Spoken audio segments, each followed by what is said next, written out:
a monk came to my school. And I remember seeing like a flyer for this monk, and I was like, oh, that's cool. And,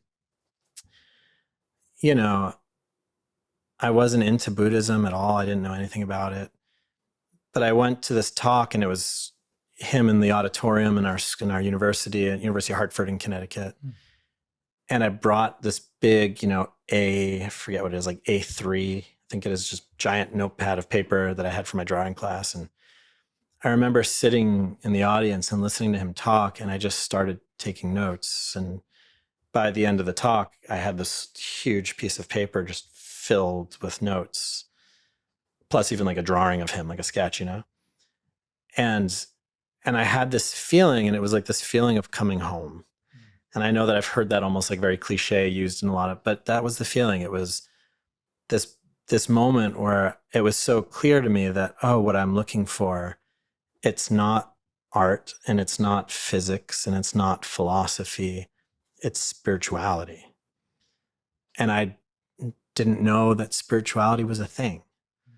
I grew up Jewish, and it's, there's traditions and customs and structured religious, but I never connected to something that I would call spirituality, which for me it's more focused on the experiential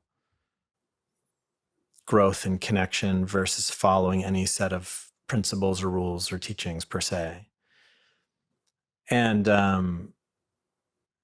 after that, I he was giving a workshop, and I went to the workshop, and just strange things happened. Like I saw his aura, which is not something that I see usually, but he was talking, and I just saw this blue light emanating from him. And I was like, I see this blue light. And his translator, like, oh, and he's like, oh, like you have a very powerful gift, and it was this whole thing. But I started practicing with him when he came back to, he came back every 3 months.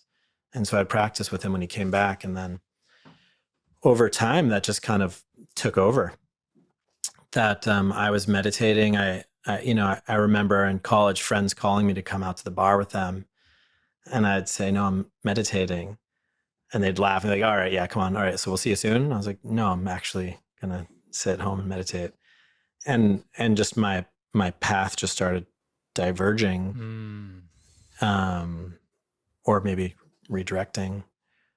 And when I graduated college, this monk, he said, yeah, you can come to my monastery if you want. And first I said no. I was like, I want to go to California. And he just kind of looked at me, and he's like, okay, go. He already knew. He's like, and I went to California, to San Francisco, and I was miserable.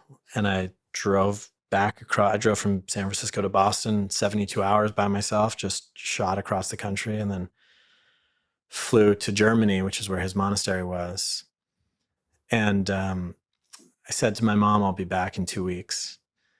And I stayed there for 8 years.